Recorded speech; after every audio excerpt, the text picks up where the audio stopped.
GetUp Australia describes itself as an independent grassroots community advocacy organisation, giving everyday Australians opportunities to get involved and hold politicians accountable on important issues. Their latest campaign is called ReEnergize Australia and is about calling on the government to invest in renewable energy to cut emissions and create clean jobs. My guest tonight is a community activist and a campaigner as part of the ReEnergize Australia initiative. Welcome to the program, Rowan Rafferty.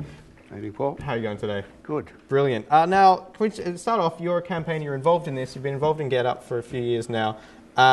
Why did you first get involved in GetUp? I guess it gave me an opportunity as Joe citizen to get involved and have a voice in what was going on with some of the political issues. Particularly 5 years ago, there were a lot of political issues around that were of interest. All right, and you've stuck with it? You feel like you're making a difference in what you're doing? Absolutely. GetUp's been very, very successful in a lot of campaigns that they've run. Okay. Well, we've actually got the ad of the ReEnergize Australia that they're trying to run, so we'll have a look at that and then we'll talk a bit about the campaign that you're directly involved in. So we'll have a look at that now.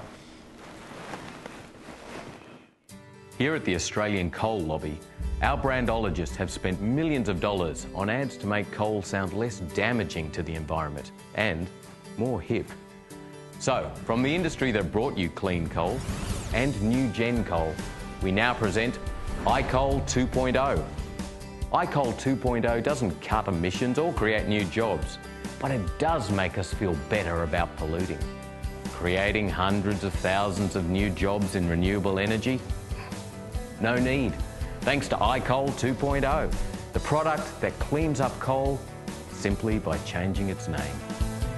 Tell Kevin Rudd, don't trust the polluter lobby. Cutting emissions creates jobs. That's the ad, that's the campaign. Can you tell us a bit about, you're kind of involved in the grassroots aspect of it. What are you doing campaigning as part of this, I guess, campaign?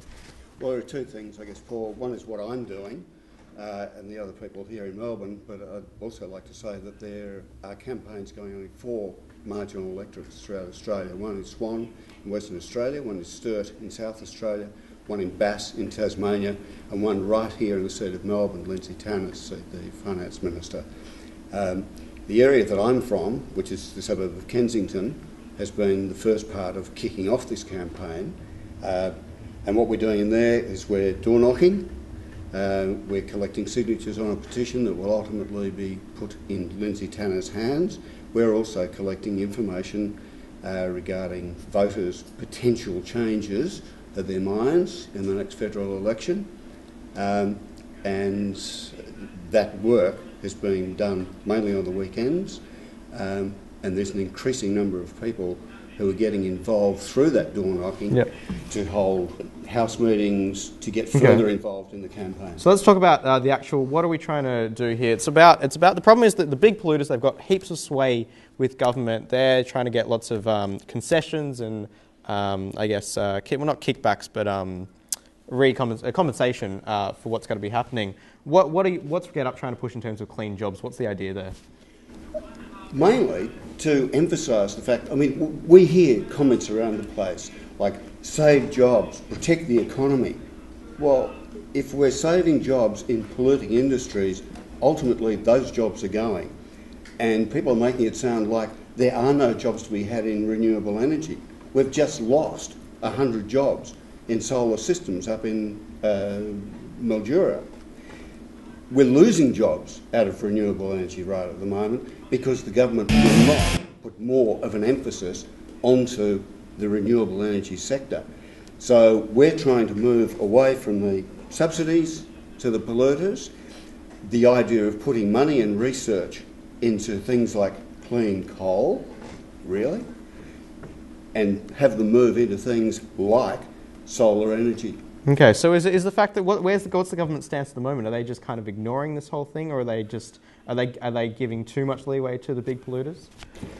I think the figures are showing that about 50% of the money that's being put into the energy industry at the moment is going to the polluters to compensate them for what is likely to happen.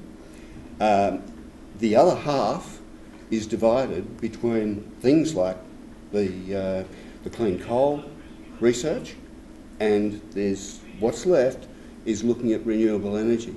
Okay. And so consequently, the push is before Copenhagen is to get our government to take to Copenhagen the message, to champion the message of renewable Cool. So energy. just quickly, how can people get involved? They can head to the website. Is that the best way? They can head to the website. That is probably the most efficient way. Which is getup.org.au, which I just read off your T-shirt there. Thank you. Brilliant. Yes, that's it. Good stuff. And they can certainly sign up as GetUp members, and they can indicate that they are in fact interested in, Great. In the ReEnergize And just spread the Australia. word. Rowan Rafferty, thanks so much for joining me on the you. program tonight.